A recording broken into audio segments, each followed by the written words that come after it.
And in the season finale, Poppy goes over to Susan's house to interview Aaron, but to her surprise, Aaron is being wheeled out by the coroner. And she looks on the porch where Lainey is giving her statement to the police. But when Lainey makes eye contact with Poppy, she gives her a kind of sly smirk to indicate, yeah, I got you. So Poppy has nothing to do but head back to her office where she meets up with Marcus. And she does not believe for a second that Aaron committed suicide. And that's the story that Lainey told the police. Poppy thinks that Lainey was the one who killed her. Marcus has secured the toxicology report, which says that Aaron died of fentanyl, but the dose is so exact that most people die of an overdose, and the dose is massive. This is as if a professional did it, which Lainey is. So the way they have this figured out, Aaron was about to come on the podcast and told Lainey, and Lainey, who actually killed her dad, couldn't let that happen, so she drugged her mother and killed her. And this story would make sense to the police because Aaron has had a problem with the prescription pills, so they wouldn't think anything of it. Poppy, though, then gets a phone call from Warren, and he lets her know, I don't think I have long. The cops released me back into Gen Pop. I don't think I'm going to make it throughout the day. But listen, if I die before my mother, you have to promise to keep this from her.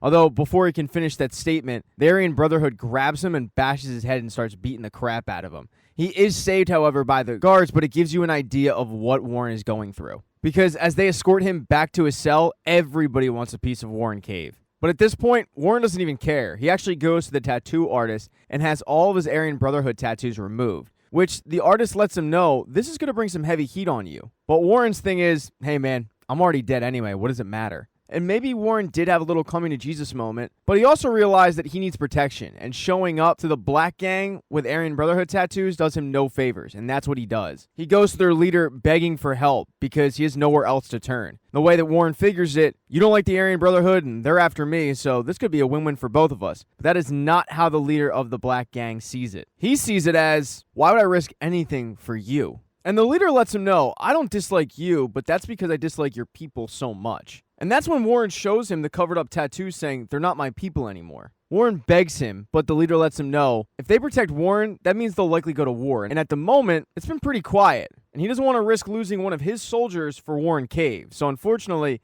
it's a no. So Warren has nothing left to do but to go back to his cell and wait for the ass kicking.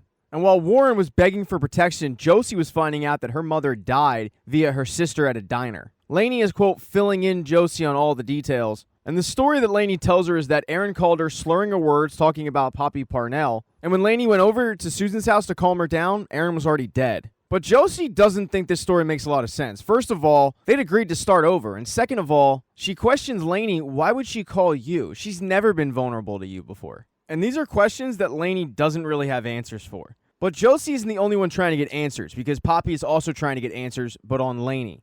She goes to Ingram and tries to get his help to find out if the doctor that treated Lainey is still at the medical facility. And Ingram is kind of floored by this because their marriage has not been great. And he actually thought that Poppy wanted to discuss it.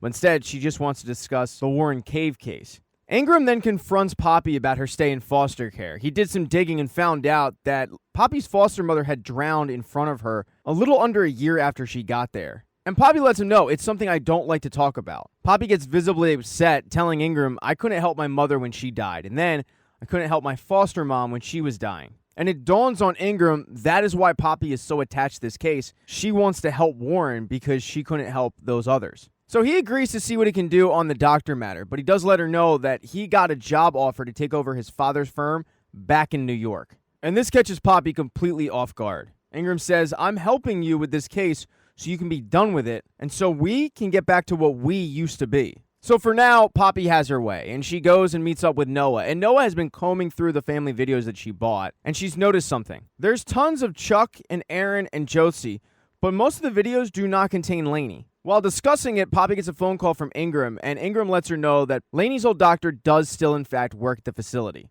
But he then says, hey, think about moving back to New York. And this phone call is on speakerphone, so Noah hears it, and she is completely caught off guard by it. But Poppy gives her a gesture, don't say anything, and once she gets off the phone with Ingram, Noah says, you gotta be kidding me. You're moving back? But Poppy says, don't worry about that, let's just focus on the Lainey Berman case. But Poppy knows that she needs more help. She needs Josie. So she finds her at the pool, and she lets her know that she was going to see Aaron when Aaron died, because Aaron was supposed to come on our podcast and do an interview. But as everybody knows now, Aaron never got the chance to, and Poppy does not think that's an accident. Poppy tells Josie, I think your sister killed your father, and once she found out that Aaron was going to come clean, she killed her too. You are the only one left. And let's not forget, for 17 years, you cut her off. You changed your name. You made sure that she was never going to be able to reach you. So if there's even a tiny part of you that believes that any of this could be true, you have to help me. So Josie agrees to help. And what Poppy has her do is head to the mental institution and get Laney's records. Since they're identical twins,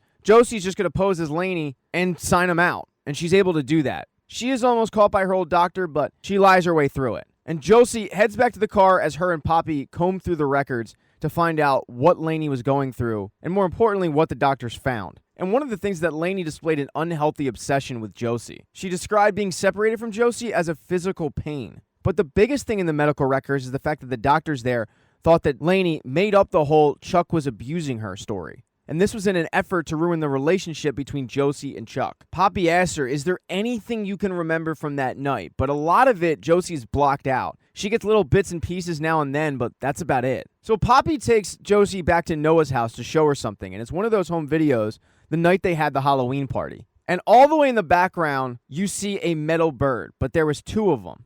And when the police showed up the night of the murder, there was only 1 left. And Noah tells Josie, we think that's the murder weapon. Do you have any idea where it might be? And Josie does in fact know where it is. She takes her back to that field where she had a picnic earlier with Laney. And right near that tree where the cork landed, that's where they buried the murder weapon. And Josie digs it up and it is still there. And not only is it still there, it's still got Chuck's dry blood on it. And when Josie sees it, she gets a rush of memories back. The first one being that she questioned Laney on why she would write in her diary that their dad was molesting her.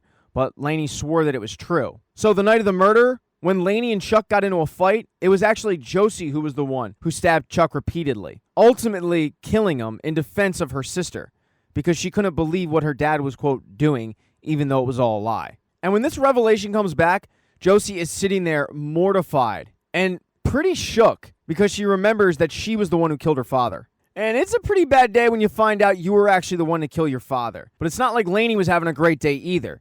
She was at work filling out a death certificate when her boss came up to her and fired her. Because that grandson that she had sex with, well, he talked. Laney's profile went through the roof after the podcast was released, and he pretty much told everybody that after his grandmother died, him and Laney did the dirty. And that extracurricular activity got Laney fired. When she heads home, Alex isn't too happy because the cops showed up at his door wondering about Laney administering prescription drugs from her patients, and he didn't have any answers. But he also doesn't have any answers on what his wife might have done with clients. And even though Laney swears that she didn't have an affair, Alex doesn't really believe her. So, much like Owen Cave, looks like her career's over and her marriage is over. And to cap off the night, she gets a phone call from Poppy letting her know that they need to meet up immediately. And while Josie is sitting in Poppy's car, Poppy informs Laney on everything that went down that day and how Josie has come clean. And Laney tells Poppy, yeah, okay, your golden boy Warren is going to go free, but Josie, she can't survive prison and she's going to be arrested for it.